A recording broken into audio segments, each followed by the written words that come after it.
2025년 3월 고1 모의고사 고전시가 수필 세트 한번 해볼게.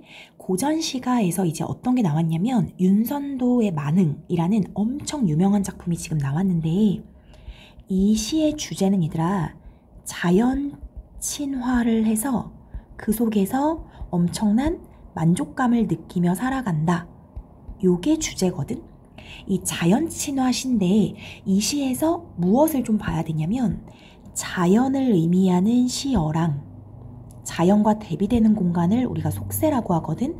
속세를 의미하는 시어의 대비, 대조 이걸 좀 봐야 돼. 그래서 앞으로 내가 동그라미 치면 걔는 자연의 공간, 세모 치면은 속세의 공간 이렇게 생각을 하면 되고 속세라는 공간은 벼슬을 하는 공간이야 얘들아. 이 사대부들이 과거급제해서 벼슬을 하게 되면 그곳에는 사실은 되게 정치하는 공간이기 때문에 다툼이 많이 일어나고 그 속에서 서로 욕심도 부리고 이런 좀 분쟁들이 많이 일어나는 공간이 속세의 공간이라고 생각을 하면 돼. 그러면 이 속세 벼슬 얘를 안 하게 되면은 이제 보통 사대부들이 자연에서 한가롭게 쉰다 이렇게 얘기를 하거든. 그 공간이 자연의 공간이야. 그럼 자연에선 어떻게 지내냐면 한가롭게 지내지. 한가로움.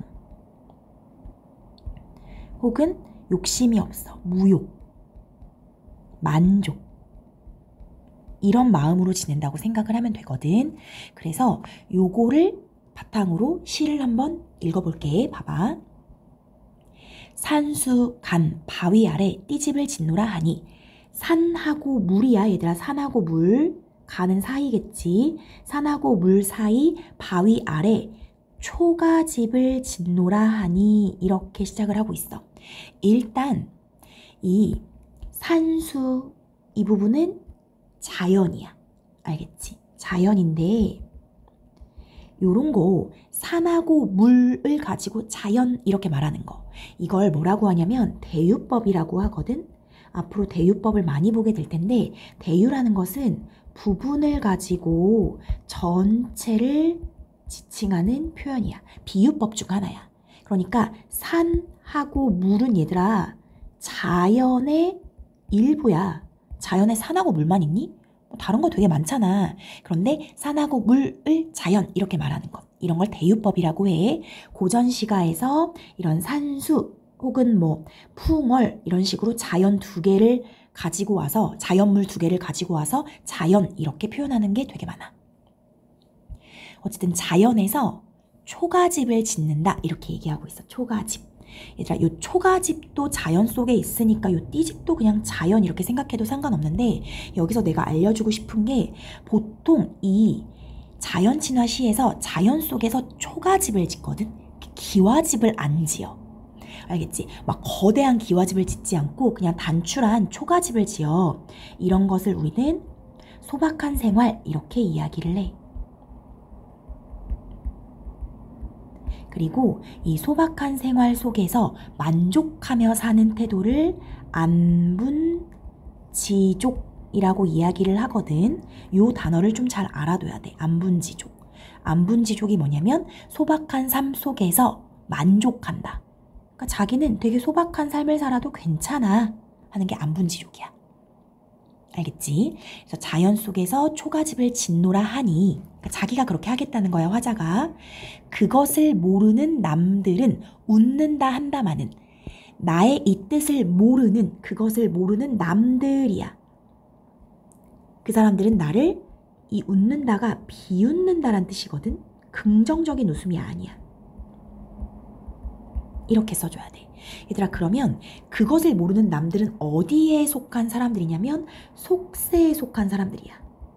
속세의 사람들은 이 속세의 사람들은 벼슬하는 사람들이니까 그냥 기와집 같은 데 살면서 부귀영화를 누리면서 살고 있는 사람들이기 때문에 초가집을 짓는다는 것에 비웃는 거야. 뭐야? 그렇게 초라한 삶 뭐야? 이렇게 비웃는다 한다마는 어리고 향함의 뜻에는 내 분인가 하노라. 얘들아 여기 해석할 게 좀 있는데 어리다라는 것이 고전시가에서 어리석다 우리 이렇게 외웠던 적이 있을까? 외워야 하고 향암이라는 것이 어리석은 사람이야. 어리석은 시골 사람. 이렇게 적용되거든. 시골에 사는 어리석은 사람. 원래 향암이 시골에 사는 어리석은 사람이어서 지금 이렇게 된다. 어리석고 시골에 사는 어리석은 사람의 뜻에는 이렇게 지금 쓰고 있는 거야. 어리석다를 그냥 2번 써준 거여서 어리석은 뜻에는, 어리석은 사람의 뜻에는 이렇게 되는 거거든. 그럼 이 어리석은 사람의 뜻이라는 건 이 어리석은 사람이 화자인 거야. 화자. 화자 자신을 어리석다라고 표현한 것은 겸손의 표현이야. 비하 아니라 그냥 좀 겸손하게 표현한 거야. 그럼 이거 자연 속에 있는 자기 자신 얘기하는 거겠지. 그래서 내가 동그라미 쳐준 거야. 그래서 어리석은 나의 뜻에는 이것이 나의 분수인가 하노라. 내 분수에 맞는 것 같아. 이렇게 얘기하는 거네. 그래서 이런 소박한 삶이 내 분수에 맞아. 안분지족 다시 한번 써줄게. 그리고 요거 똑같은 표현 하나 더 알려줄게. 안빈낙도 똑같아. 안분지족이랑 안빈낙도가 똑같아서 자연 속에서, 그러니까 소박한 삶 속에서 만족한다 이런 뜻이야. 둘 다 소박한 삶 속에서 만족한다. 알겠지? 그러니까 1년에서 얘가 말하는 이야기는 자연 속에서 소박하게 사는 거, 남들이 비웃을지라도 나는 만족스러워. 이렇게 얘기하는 거지. 자, 이수 갈게. 보리밥 풋나물을 알맞게 먹은 후에, 얘들아, 이 보리밥 풋나물이라는 게 딱 봤을 때 그냥 엄청 화려하고 맛있는 음식에 속하는 건 아니거든. 그래서 이 보리밥 풋나물이라는 것도 자연 속에서 얘네들이 먹을 때 이렇게 보리밥 풋나물을 먹어. 이런 걸 우리는 소박한 음식, 소박한 생활이라고 얘기해.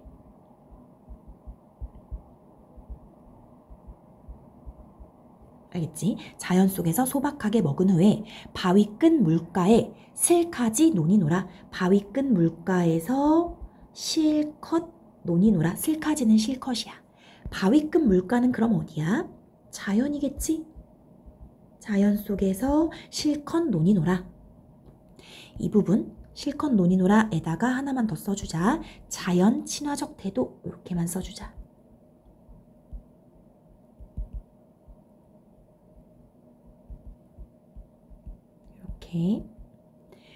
그 남은 여남은 일이야. 부러워할 줄이 있으랴. 얘들아, 요거는 해석을 어떻게 해야 되냐면 그 밖에 다른 일이야. 이렇게 해석하면 좋을 것 같아. 그 밖에 다른 일. 그러니까 그 남은 여남은 일을 내가 지금 해석한 거야. 그 밖에 다른 일. 즉, 그 밖에 다른 일은 자연 속에서 뭐 보리밥 풋나물 먹고 실컷 논이는 것 이외의 일, 이렇게 해석하면 되겠지. 그럼 이건 뭐냐면 자연 속에서 노는 일 말고 다른 일이니까 속세의 일을 얘기해. 속세의 일이야. 부러워할 줄이 있겠는가? 부럽다는 거야? 안 부럽다는 거야? 이거 해석되지. 부럽지 않다야. 그남은 여남은 일은 부럽지 않다라는 지금 서리적 표현을 쓰고 있는 거야. 우리 이거 서리적 알고 있지? 의문형이지만 사실 묻는 게 아닌 것. 그러면 부럽지 않다라는 건 자기가 자연 속에서 삶이 충분히 만족스럽다 해서 자연 속 삶에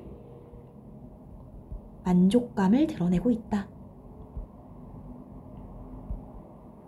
이렇게 보면 돼. 자, 이해됐지? 그 다음에 3, 4수가 지금 생략이 되고 5수가 바로 나왔어. 한번 봐봐. 내 성이 게으르더니 하늘이 아르실사. 이거 천성이야. 내 천성이 게을러. 그것을 하늘이 알아. 하늘이 알아서 인간 만사를 한 일도 아니 맡겨. 뭘 안 맡겼어? 인간 만사. 인간, 그러니까 속세에서의 일을 하나도 안 맡겼다는 거야. 보통 인간 이렇게 나오면은 속세를 의미하는 경우가 많아. 그래서 속세의 일, 속세의 일을 한 일도 안 맡겨. 누가 안 맡겼어? 하늘이. 하늘이 나에게 속세의 일을 안 맡겼다라는 거야. 다만당은 그냥 다툴 이 없는 강산을 지키라 하시도다. 나에게 하늘이 뭐라고 했어? 너는 강산을 지켜라 이렇게 얘기했대. 강산이 뭔데? 자연이야. 얘들아 이것도 대유겠지. 강과 산을 자연이라고 얘기했으니까. 그러면 강산은 다툴 이는 사람이거든. 다툴 사람이 없는 강산이야. 그럼 이 말은 어디는 다툼이 있다는 거야? 속세는 다툼이 있다는 거지. 그 말을 지금 내포하고 있어. 얘는 속세는 다툼이 있어. 하지만 강산은 다툼이 없어. 이렇게 지금 속성을 이야기하고 있다고 생각하면 돼. 그래서 그런 강산을 지키라 하셨다. 누가? 하늘이. 사실은 자기가 강산, 자연 속에 있고 속세를 떠나온 것을 하늘이 나에게 맡기지 않고, 그러니까 속세를 맡기지 않고 자연을 지키라고 자연 속에 넣어두셨다. 이런 식으로 이야기를 하고 있는 거거든. 그래서 이게 뒤에 보기에 가면 문제가 어떻게 나오냐면은 이 말에서 지키라 하시도다 라는 이 말에서 자연 속에서 사는 삶을 화자가 떳떳하게 생각한다. 자연 속 삶을 떳떳하다고 생각한다.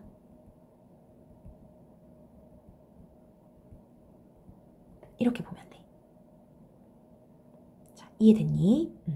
그래서 전체적으로 자연과 속세가 대비되고 있고 그 다음에 서리적 표현은 내가 짚어줬고 요런 거 있지. 노라라는 어미 있잖아. 요런 거 나오면은 영탄법이라고 하는데 영탄법은 뭐가 영탄이냐면 일단 감탄사를 쓰면 영탄이고 느낌표 써도 영탄이고 감탄형 종결어미 써도 영탄이거든. 감탄형 종결어미 이렇게 쓰면 다 영탄인데 감탄형 종결어미가 요즘 우리가 쓰는 건 군화가 있어. 군화를 가장 많이 쓰는데 도다나 노라 이런 것도 이제 고전시가에서 많이 나와. 알겠지? 그래서 요거는 그냥 외워주는 영역이거든. 암기의 영역이어서 도다, 노라, 군화가 감탄형 종결어미. 그래서 여기 도다, 여기도 영탄이구나 이렇게 생각하면 돼. 알겠지? 그래서 많음. 일단 여기까지 나온 것만 좀 하면 되니까 그 다음 두 번째 작품 가볼게.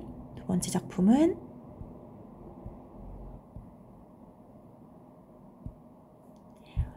작품은 홍석주의 전간대 라는 고전 수필이야 얘들아. 고전 수필이어가지고 한번 보자. 내용이 쉽지만은 않거든. 쉽지만은 않은데 한번 좀 해볼게. 모개위 사람이야. 한여름에 들에 나가 김을 매다가 틈이 나자 우뚝 서 있었다. 모개위는 우뚝 서 있었대. 근데 봐봐. 한여름 들 시간적 배경과 공간적 배경 시간적 공간적 배경을 드러내주고 있어. 그 다음 보자. 밭두둑 사이에 큰 나무가 있었다. 큰 나무가 있었대. 아침에 그늘이 서쪽으로 지자 사람들이 다투어 그 아래로 가고. 얘들아 여기 잘 봐. 그늘이 서쪽으로 갔어. 지금 여름이라는 걸 생각해야 돼. 여름볕 되게 따갑잖아. 그래서 그늘이 서쪽으로 딱 가니까 사람들이 다 서쪽으로 간 거야. 알겠지? 서쪽으로. 얼마 뒤에 해가 옮겨가자 모두들 떠들썩하게 동편으로 몰려갔다. 해가 이제 옮겨갔어. 그러니까 동편으로 몰려간 거지. 그래서 여기까지 가로 닫을게. 사람들의 모습을 지금 보여주고 있는데 너무 어쩌면 당연한 건데 사람들이 그늘을 찾아서 왔다 갔다 옮기고 있는 거야. 그러니까 자기가 그늘을 차지하고 싶으니까 이리저리 자리를 옮기는 거거든. 이걸 어떻게 생각할 수 있냐면 외부의 조건에 따라서 움직인다. 혹은 외부의 이익, 나의 이익에 따라 움직인다. 이렇게 할 수 있어. 뒤처져 온 이들 중에는 신발을 잃거나 발꿈치를 상한 자도 계속 이어졌다. 신발도 잃어버리고 발꿈치도 상해가면서 다들 우르르 몰려가고 있는 상황이야. 그러니까 자기의 이익을 차지하기 위해서 다른 사람 막 치기도 하고 누군가 다치기도 하고 이런 상황인 거야. 근데 계위를 돌아보고는 꾸짖는 자가 있었다. 계위는 얘들아 여기서 뭘 봐야 되냐면 그냥 우뚝 서 있었어. 얘는 그냥 계속 서 있는 애야. 근데 그 계위를 보고 꾸짖는 자가 있었대. 꾸짖는 자. 이 꾸짖는 자가 뭐라고 꾸짖나 봐봐. 저번에 그대는 동편에 있더니, 그대가 계위거든. 너는 그때 동편에 있더니 이제는 서편에 있군요. 얘들아 이거 무슨 얘기인지 알려줄게. 사람들은 서쪽으로 가고 그러다가 동쪽으로 갔거든. 근데 계위만 가만히 서 있었어. 그러니까 이 사람, 움직인 사람 입장에서는 이 꾸짖는 자는 자기가 서쪽으로 갔잖아. 그러면 계위가 어디에 서 있는 거야? 동편에 있는 거야. 그리고 자기가 동쪽으로 옮겨가잖아. 그러면 서편에 있는 거야. 자기가 옮겨가는 거에 따라서 상대적으로 위치가 바뀌니까 너 그때 동편에 있더니 이제는 서편에 있군요. 이렇게 얘기하는 거지. 군자라는 이가 진정 이다지도 지조가 없는지요? 뭔 소리야 얘들아, 너무 이상하지. 움직인 건 누구야? 움직인 건 이 꾸짖는 자를 포함한 그들이야. 그런데 가만히 서 있던 계위한테 오히려 너는 참 지조가 없구나 이렇게 얘기를 하고 있는 거지. 바보다 바보, 그치? 그래서 원래는 요 꾸짖는 자, 자신이 이동한 거잖아. 자신이 이동함에 따라 계위의 상대적인 자리가 바뀐 거거든. 계위의 자리가 바뀜을 인식을 못하고 있는 거지. 인식을 못했어. 그리고 오히려 계위에게 지조가 없다고 질책하고 있는 상황인 거야. 사실은 지조가 없는 게 누군데? 꾸짖는 자, 이 사람들인 건데. 좀 어이가 없는 상황이지. 그래서 밑에 봐봐. 계위는 기가 막혀서 웃으며 어이가 없잖아. 아유, 잘못은 지네가 해놓고 지네가 왔다 갔다 해놓고 왜 나보고 움직였다고 하는 거야. 나는 계속 서 있었는데. 이렇게 생각할 수밖에 없는 거지. 그래서 이건 이제 이치에 너무 안 맞는 말이잖아. 이치에 맞지 않는 말을 들어서 그냥 헛웃음 같은 거 지은 거야. 부정적 태도를 보이는 거지.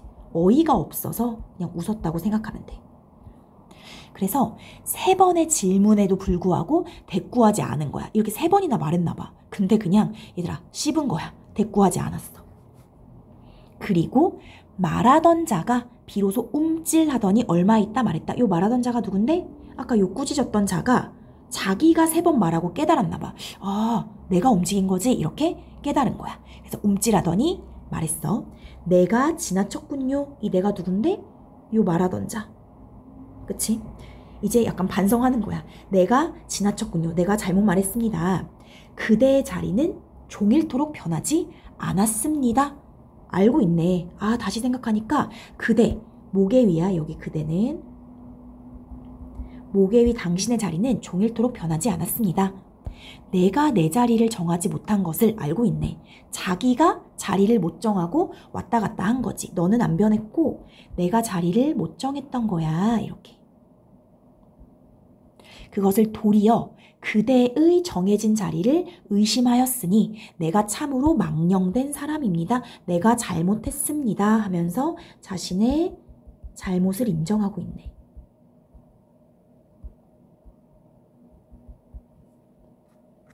그렇지만 내가 잘못은 했지만 여름에 배옷을 입고, 여기부터 가로칠게. 여름에는 얇은 옷 입고 겨울에는 털옷 입고 비 오면 도롱이 입고, 도롱이 비옷이야 얘들아. 우비 같은 거야. 우비 입고 볕이 나면 가리는 천성은 성인도 고치려고 하지 않았습니다.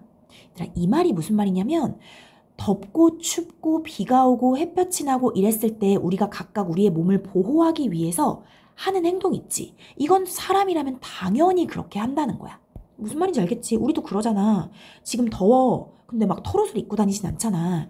그래서 이 말은 뭐냐면 외부의 상황에 따라서 다르게 처신하는 것.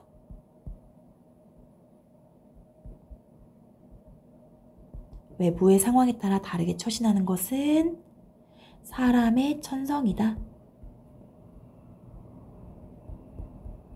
그리고 성인들도 고치려고 하지 않는 그런 천성이야.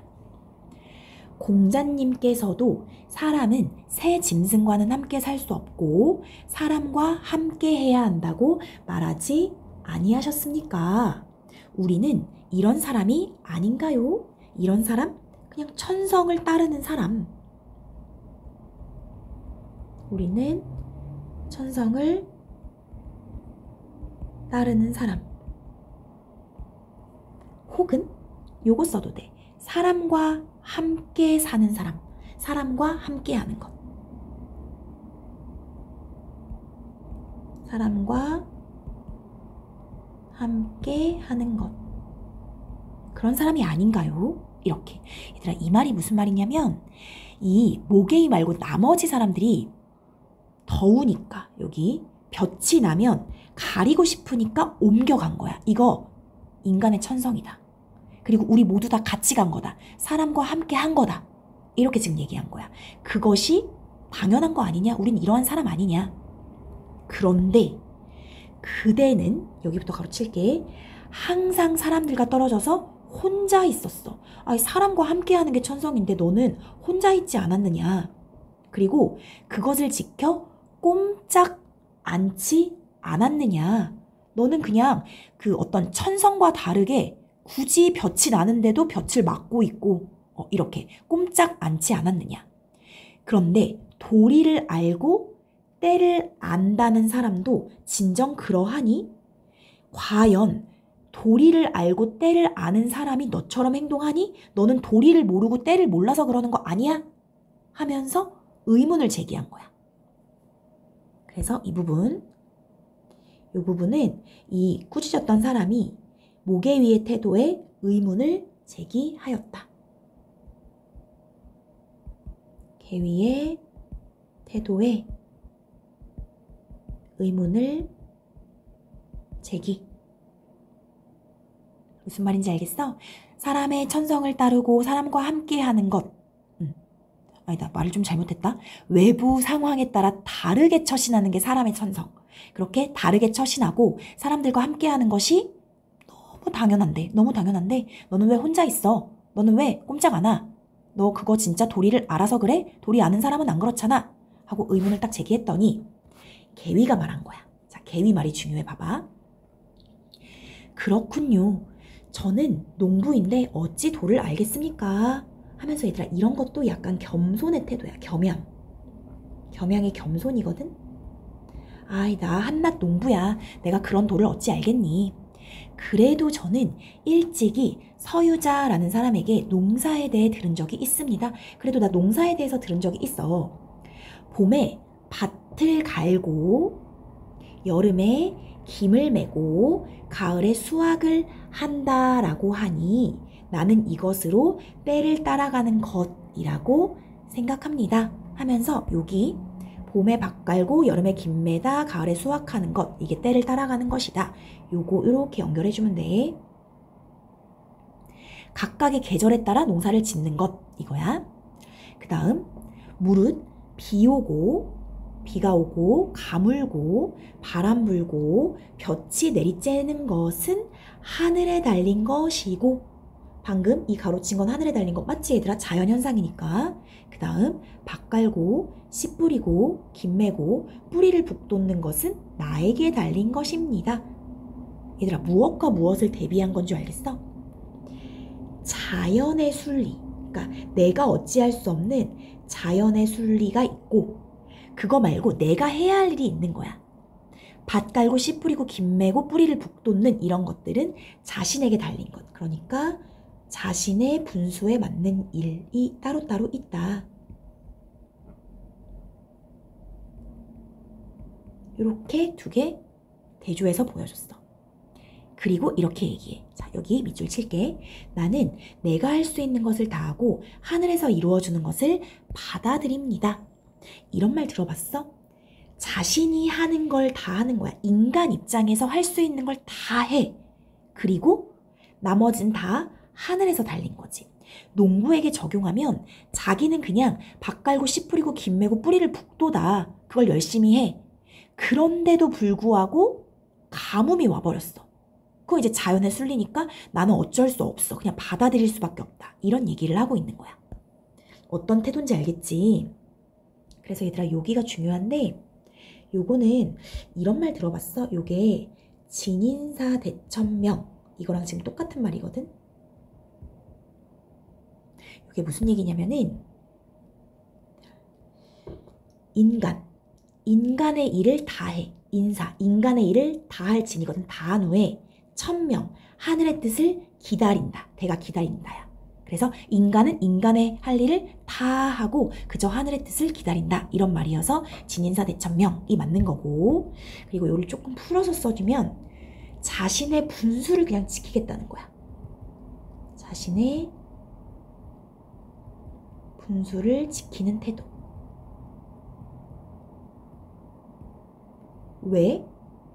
자기가 할 거 다 하고 나머지는 하늘에서 주는 건 그저 받아들여야 되니까. 이해됐지? 그 다음 볼게. 내 힘을 다 쓰고, 그러니까 내가 할 거 힘 다 쓰고 내 일이 이미 갖추어지면, 얘들아 요거 밑줄 칠게. 내 힘을 다 쓰고 내가 할 일이 이미 갖추어지면, 즉 나에게 달린 것을 행하면, 이런 뜻이야. 요거랑 똑같아.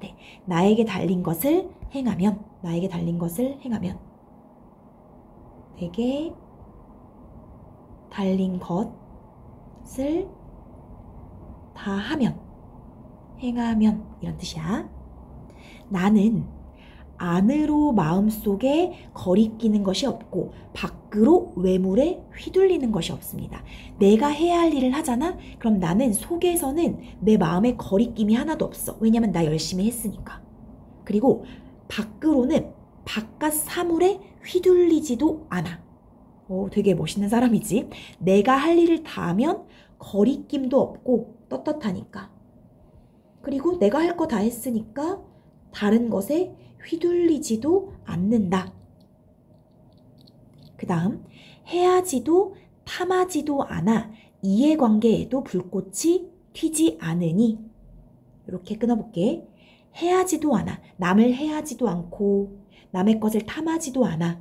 그리고 이해관계, 이익과 손해관계도 딱히 따지지 않는다는 거야. 어떻게 하면?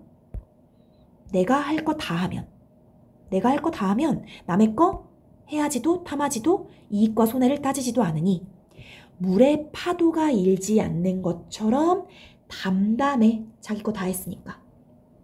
그리고 물이 사방으로 통하여 막히지 않는 것처럼 트입니다. 내 마음이 트여 있어. 내 마음이 담담하고 내 마음이 트여 있다. 뭘 하면? 내게 달린 것을 행하면 나는 더 이상 거리낄 게 없거든. 그래서 그냥 담담해, 차분해, 그리고 마음도 상쾌해, 답답하지 않아. 이렇게 얘기하고 있어. 앞에 보면은 물의 파도가 일지 않는 것처럼 잔잔한 거지. 얘들아 요거 비유법인 거 알겠지? 직유법. 물이 사방으로 통하여 막히지 않는 것처럼, 이것도 비유, 직유법. 계속 보자. 이렇게 되면 시원한 바람을 맞으며 사탕수수즙을 마시는 것 같으니 또 비유네. 내가 할 일을 다 하면 나는 그냥 시원한 바람 맞으면서 사탕수수즙 마시는 것 같다. 얘도 또 비유. 다 직유야 얘들아. 비유법 중에서 다 직유야. 너무 상쾌하다는 거지. 그러니 높은 평상에 얼음을 쌓아 놓는다 해도 내 상쾌함을 알기에는 부족할 것입니다 하면서 나 이렇게만 되면 너무 상쾌해. 그래서 이렇게 얘기해. 홀로 나무 그늘에 구구이 얽매이겠습니까? 이렇게 얘기하네. 얽매이지 않는다라는 말인 거 알겠어? 얽매이지 않는다. 얽매일 필요가 없다. 뭐에? 나무 그늘에. 이 나무 그늘은 어떤 외부적인 것이야. 외부 상황. 외부 상황에 구구이 얽매일 필요가 없다 하면서 마지막 서리적 표현으로 얘기했네. 얘들아 여기 이해되니? 자 정리. 내가 할 일을 다 하잖아? 나는 그럼 그저 담담하고 마음도 트이고 상쾌해.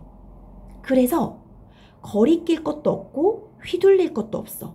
그러니까 나무 그늘에 얽매이지 않는다는 거야. 난 내 거 다 했으니까 굳이 나무 그늘에 왔다 갔다 하면서 얽매일 필요가 없다. 외부 상황은 나를 더 이상 흔들지 않는다. 이게 이제 모계위가 하고자 하는 말인 거야. 자, 계속 볼까? 끝이 아직 안 나가지고. 그 다음 페이지 봐봐. 저는 하늘의 때를 기다리는데, 하늘의 때를 기다린다. 하늘, 순리나 운명을 기다린다는 거야. 순리나 운명. 요걸 기다리는데 사람들은 혹 서로 다른 사람과 시간을 다툽니다. 다른 사람들은 다른 사람끼리 다툰다는 거야. 서로 다투고 경쟁을 한다. 그러니까 얘가 아까 전에 앞에서 이랬잖아. 자기는 자신의 할 일을 다 하잖아. 자신의 일을 다 하면 그저 이제 하늘의 때를 기다려. 그럼 다른 사람하고 자기를 비교하거나 다툴 필요가 있다 없다? 없어. 그런데 다른 사람들은 경쟁한다는 거야. 자꾸 다투고 경쟁을 한다. 그 다음, 저는 마음속에 그늘이 있는데 마음속의 그늘, 이거는 어떤 평화야. 내면의 평정. 할 일을 다 했으니까 내면에 평정이 있는데 사람들은 모두 나무 그늘로 들어갑니다. 나는 마음속에 그늘이 있어서 실제 나무 그늘에 들어갈 필요가 없거든. 근데 사람들은 나무 그늘로 들어가. 바깥의 조건에 얽매인다는 거야. 외면적인 조건, 이익에 얽매인다. 그래서 이렇게 지금 대조인 거 보이지? 나와 다른 사람들의 태도의 대비를 보여주고 있어. 사람들이 나와 달리한 것이지 내가 어찌 사람들을 떠나기를 좋아했겠습니까? 자, 여기 봐봐. 아까 다른 사람이 한 사람이 뭐라고 했었냐면 왜 너는 다른 사람하고 함께하지 않느냐? 왜 다른 사람을 떠나느냐? 이렇게 얘기했잖아. 그랬더니 아니, 내가 사람들을 떠나기 좋아한 게 아니라 사람들이 나하고 다르게 행동한 것 뿐이야. 이렇게 얘기하는 거지. 어떻게 행동했는데? 나는 그냥 하늘의 때를 기다렸어. 근데 사람들은 자꾸 다퉈. 나는 마음속에 그늘이 있어서 진짜 그늘에 얽매일 필요가 없어. 근데 사람들은 자꾸 진짜 그늘을 찾아가. 이렇게 얘기하는 거여서 이 말은 뭐냐면 자신의 삶의 방식을 그냥 지킨 것 뿐이라는 거야. 자신의 삶의 방식을 지킨 것 뿐이다. 사람들을 떠날 생각은 없었다. 그렇다 해도 내가 그렇다 해도 눈과 얼음 속에서, 자 여기 볼게. 눈하고 얼음 속에서 속옷을 입고 있는 자도 여우담비 털옷을 덮어주면 사양하지 않는 법입니다. 이거 사람들의 일반적인 속성을 얘기하는 거야. 눈하고 얼음 속이라는 거는 추위겠지? 추위 속에서 속옷을 입고 있어. 따뜻한 옷을 입는 거지. 추위 속에서 따뜻한 옷을 입고 있는 자도 여우담비 털옷을 하나 더 덮어줘. 더 따뜻한 옷을 더해주는 거야. 더 따뜻한 옷을 덮어주면 사양하지 않는다고. 아우 고마워. 따뜻할수록 좋지 뭐. 이렇게. 이게 사람들의 일반적인 특성이야. 내가 그늘을 싫어하여 도망쳤다고 하면 그것도 인정이 아닐 것입니다. 그렇기 때문에 내가 그늘을 싫어해서 도망쳤다고 하면 그건 인정이 아니다. 이 말은 뭐냐면 나 그늘 싫어한 거 아니야. 내가 그늘이 싫은 것이 아니야. 나도 그늘 좋아해. 이렇게 얘기하는 거지. 그대는 어찌 생각해보지 않으십니까? 하면서 오히려 그 사람한테 물어봐. 자, 여기부터 대가로 쳐봐. 그대가 이 그늘로 들어갔을 적에 과연 조용하고 넉넉하게 논일며 태연하게 스스로 얻은 것이었습니까? 아니면 다른 사람과 다툰 다음에야 그늘에 들 수 있었습니까? 어땠어? 아까 앞에서 보니까 그늘 왔다 갔다 하는 사이에 막 신발 잃어버리고 다치고 이런 사람이 있었다고 했잖아. 그러니까 조용하고 넉넉하고 태연하게 스스로 그늘을 얻은 거 아니야. 이거 아니고 사람들하고 다툼 끝에 그늘을 얻을 수 있었던 거야. 그렇지 않았다면 그 누가 무릎을 부딪히면서 발을 뻗지 못하게 하였습니까? 너가 발을 뻗지 못하게 했다라는 거야. 자기들끼리 싸우느라. 그 누가 그대의 발을 움츠려서 펴지 못하게 하였습니까? 아이 저리 가 하면서 내 자리야 이러면서 팔을 펴지 못하게 했다라는 거야. 누가 그대에게 한 발자국 남짓한 자리를 마음대로 차지하지 못하게 하여 마치 철창 속에 갇힌 원숭이처럼 답답하게 하였습니까? 이거 다 비슷한 말인 거 알겠어? 지금 다투고 있는 중이니까 발도 못 뻗게 하고 팔도 못 펴게 하고 답답하게 했다는 거지. 그 누가 그대와 사람이 서로 꺼리게 하여 도적을 보듯 흘겨보며 서로 막 흘겨봐. 그리고 한 사람이라도 나가버려서 내 자리를 그러니까 넓게 하여 주기를 바라게 하였습니까? 하면서 이 안에서 벌어지는 다툼들을 얘기하는 거야. 그래서 여기까지 이렇게 대가로 닫을게. 결국 여기서 말하고자 하는 것은 다들 다툼을 통해서 그늘을 얻었다는 거지. 다툼을 통해 그늘을 얻었다. 그러면서 하는 말 봐봐. 이렇게 하여 그늘에 들어가는 것은 차라리 뜨거운 햇볕 아래 홀로 서 있는 것만도 못합니다. 이렇게가 뭐야? 다툼이겠지. 이렇게 다투어서 그늘에 들어가는 것은 햇볕 아래 홀로 서 있는 것만 못해. 차라리 그냥 햇볕 아래 뜨겁게 서 있는 게 나아. 이렇게 얘기하는 거야. 뭘 비판하는 거야? 자신의 이익을 얻기 위해서 다투는 태도, 서로 타인을 해하는 태도, 이런 걸 비판하는 거지. 그래서 여기다 이렇게 적어볼게. 자신의 이익을 위해 타인을 해하는 태도.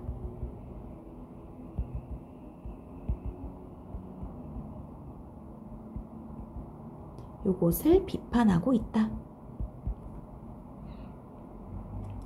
그대는 말하지 마십시오. 저는 다시 김을 매야겠습니다. 라고 얘기를 다 했어. 여기까지 그 모개이가 계속 얘기한 거야. 그랬더니 물어봤던 사람이 머리를 숙였고 부끄러운 낯빛이었다. 너무 다 맞는 말이니까 부끄러워했다. 이렇게 얘기하는 거지. 자, 어떤 내용인지 알겠어? 요게 그 고전수필은 내용이 좀 어려워서 좀 이렇게 차분하게 뜯어보는 게 필요해. 자, 그럼 문제를 한번 풀어볼게. 문제로 가보자. 문제가 어디 있을까? 잠깐만.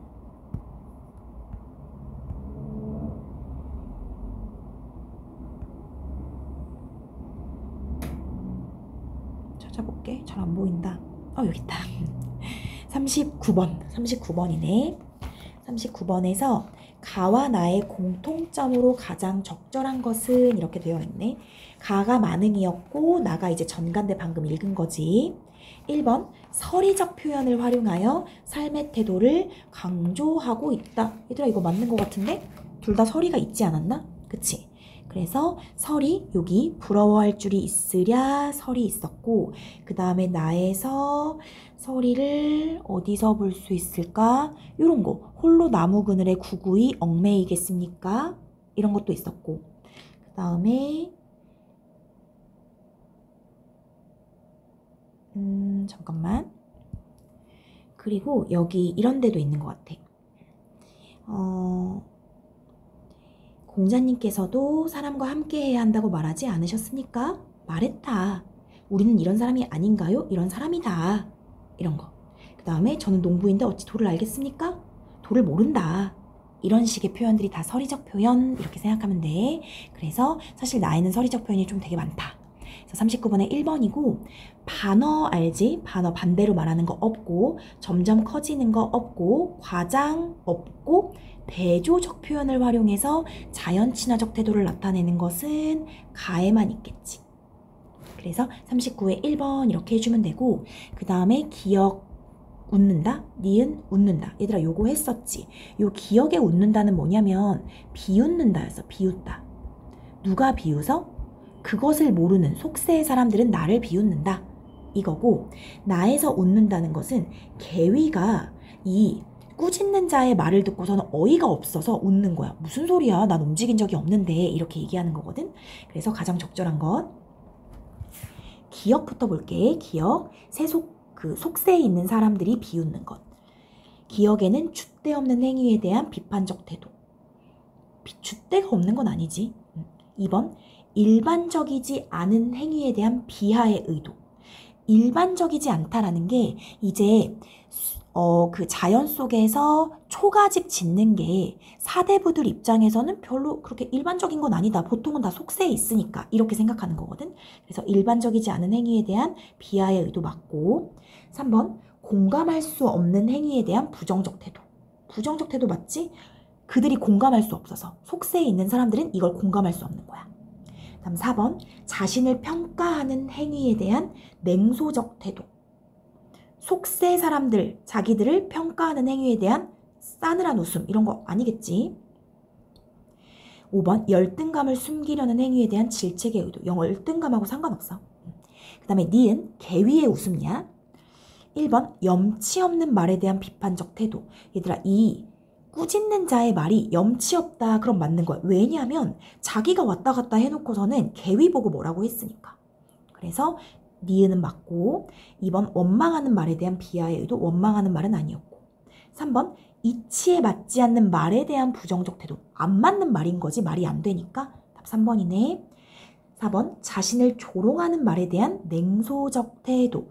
지금 목의 위를 조롱하고 있잖아. 그치? 야, 너 왜 이렇게 지조가 없냐? 이거에 대한 싸늘한 웃음, 싸늘한 태도 맞지? 5번 선입견을 지니고 있는 말에 대한 질책. 선입견하고는 상관없어. 그래서 40번에 3번 이렇게 해주면 되고. 넘어가자. 41번 나의 A에 나타난 목의 위의 생각을 이해한 내용으로 가장 적절한 것은. 얘들아 나의 A가 뭔지 조금 살펴봐야 될 것 같아. A가 뭐냐면 이 부분이거든. 이 부분이 뭐냐면 자신은 할 수 있는 것을 다 하고 내 힘을 다 쓰고 내 일이 이미 갖추어져 있으면 마음속에 거리끼는 게 없다는 거야. 난 내 할 일을 다 하고 나서 그냥 아무것도 거리끼지 않다. 그 얘기야. 그럼 볼게.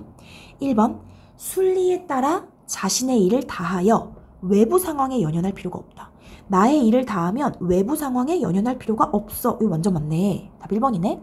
나머지 봐봐. 2번 자신에게 유리한 상황을 조성하려면 다른 사람들과 함께 해야 한다. 유리한 상황도 틀렸고 함께도 틀렸고. 3번 하늘의 도움을 받으려면 부지런히 농사일에 힘써야 한다. 이런 얘기 아니고. 4번 적절한 때를 알고 행동하면 자신의 의지에 따라 주변 환경을 변화시킬 수 있다. 의지에 따라 환경 변화시키는 거 아니야. 자기는 자기 할 일 다 하고 그냥 기다리는 것. 5번 다른 사람들과 관계를 원만하게 이어가 마음속에 거리끼는 것이 없도록 관계에 대한 얘기는 아니었고. 그래서 요 1번이 정확히 이해한 내용에 들어가. 42번 적절하지 않은 건데 보기를 읽어볼게. 가와 나에서는 분수에 맞는 삶의 태도를 지향하는 모습이 나타나 있다. 가의 화자는 자연 속에서 삶을 영위하는 것이 떳떳하다라고 여기며 소박한 생활의 만족감을 느끼고 있고, 나의 목의 위는 자신의 삶의 방식을 지키는 것이 중요하다라고 생각하며 자신의 이익을 위해 다른 사람을 해하는 것을 비판적으로 인식하고 있다. 설명해 준 거네. 자, 1번 가의 화자가 띠집을 짓고 사는 것. 그 다음 목의 위가 때에 따라 밥 깔고 씨 뿌리는 것. 둘 다 분수에 맞는 삶의 태도 맞지? 2번 가의 화자가 보리밥 풋나물 소박한 음식을 알맞게 먹으며 그 밖에 여남은 일 속세를 부러워하지 않는 것에서 자연의 소박한 삶의 만족. 맞네. 3번 가의 화자가 하늘이 자신의 성이 게으름인 걸 알고 강산을 지켜라 라고 하였다는 것에서 자연 속에서 지내는 삶을 떳떳한 일로 생각. 맞지? 4번 나의 목의 위가 눈과 얼음 속에서 여우 담비털옷을 덮어주면 사양하지 않을 것이다 라고 이야기하고 있어. 얘들아 요게 뭐냐면 요거 인간의 어떤 천성이다. 인간의 인정. 인간이라면 다 이렇다 라는 얘기거든. 타인과 다른 삶의 방식을 지향하고 있다? 아니야. 인간이라면 다 이래 라고 하고 있거든. 그래서 다른 삶의 방식 아니고. 5번 모개위가 다른 사람과 다투며 그늘에 들어가는 것, 다투면서 그늘에 들어가는 것은 홀로 서 있는 것만도 못하다 라고 말한 이유는 타인을 해하는 삶의 태도를 경계하는 것 맞겠지. 이거 이해됐니? 42번 선지들이 또 중요하거든. 42번 선지들 다 살펴보면서 제대로 이해했는지 살펴보면 돼. 알겠지? 자, 여기까지 할게. 너무 고생 많았어.